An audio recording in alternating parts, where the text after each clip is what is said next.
Nancy Guthrie revealed everything in the note she left for her daughter, Savannah Guthrie.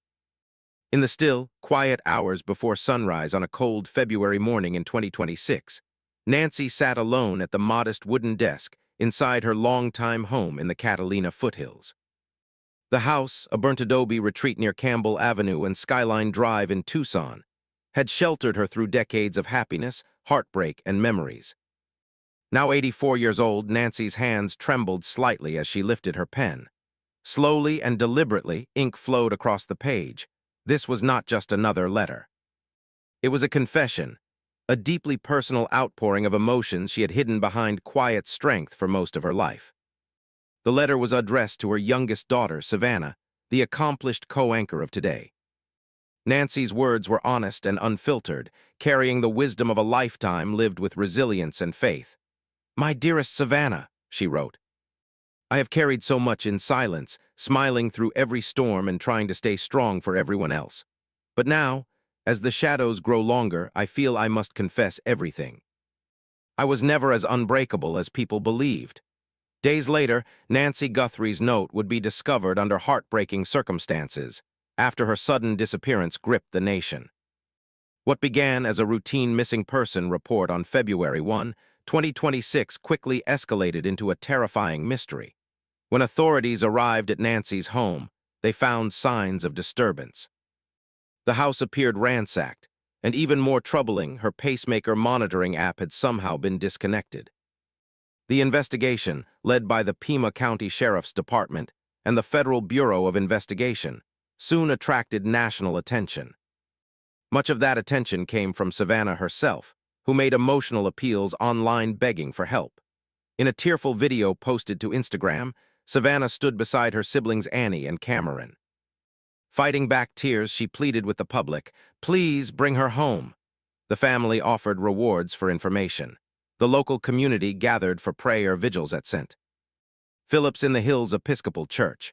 Across the country, strangers joined in prayer for the safe return of a woman widely known for her kindness, faith, and devotion to others. But as the days slowly passed, hope began to mingle with fear. Nancy's fragile health made the situation even more urgent. She suffered from high blood pressure, serious cardiac issues, and relied on a pacemaker. She required daily medication and could not walk more than 50 yards without assistance. Yet somehow she had vanished without leaving a trace. Tragically, the search ended in heartbreak. On February 10, 2026, investigators announced that Nancy's body had been discovered in a remote desert area outside Tucson. Authorities believed she had been the victim of a kidnapping attempt that went terribly wrong. Details surrounding the crime remained limited, but the grief that followed was overwhelming. Amid an outpouring of condolences from across the country, Savannah shared parts of her mother's final note during an emotional segment on Today. Her voice trembled as she read the words aloud. Nancy's message revealed the hidden struggles behind a life that many believed had been defined only by strength.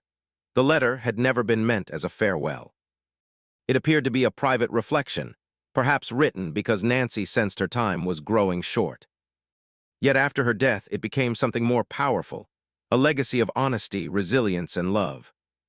Nancy Ellen Long was born on January 27, 1942, in the small town of Fort Wright, located just across the Ohio River from Cincinnati. The world at the time was still engulfed in World War II. But inside the modest home of her parents, William and Jane Long, life was simple and filled with traditional Midwestern values. Fort Wright was a tight-knit community where neighbors knew one another. Church bells rang every Sunday morning, and families gathered for shared meals and potluck dinners. Nancy was the first child in the family, a cherubic little girl with round cheeks, curly hair, and striking blue eyes.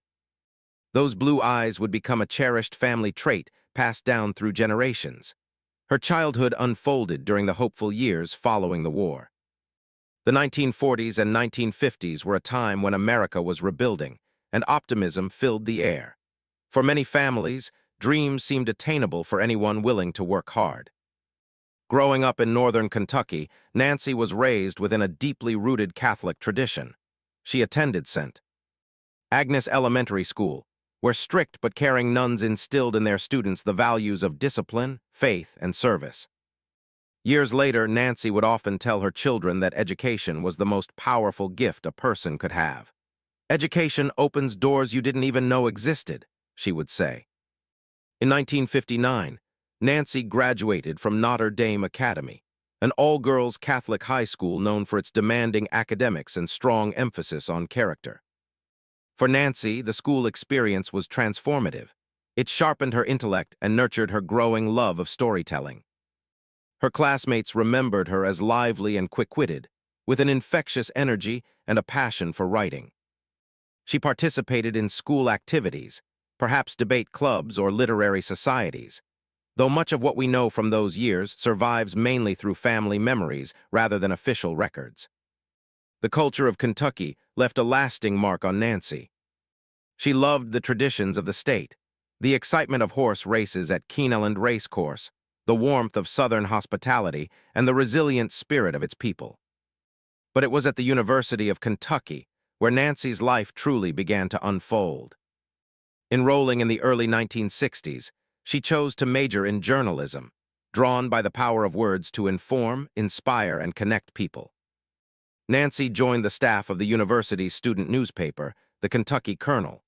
Over time, she rose to the position of society editor, a role perfectly suited to her eye for detail and empathy. She covered weddings, social gatherings, and campus events, turning everyday moments into engaging stories. Her editor during the 1962-63 academic year, Jack Guthrie, later remembered her fondly. "Nancy was an excellent journalist," he said. "She had a rare ability to make ordinary moments feel extraordinary." College also brought something unexpected: love. Through a blind date arranged by friends, Nancy met Charles Errol Guthrie, a mining engineering student originally from Pineville who had graduated from Georgia Institute of Technology. Their first date took place at a University of Kentucky basketball game, a beloved tradition among Wildcats fans. Charles's quiet confidence and adventurous nature immediately drew Nancy in.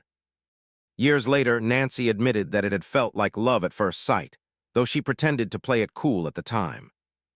Their relationship blossomed during her college years, as they dreamed about traveling the world and building a family together. Nancy graduated from the University of Kentucky, her diploma symbolizing independence at a time when many women were expected to marry young and give up career ambitions. On December 28, 1963, Nancy and Charles married in Kentucky during a simple yet elegant ceremony.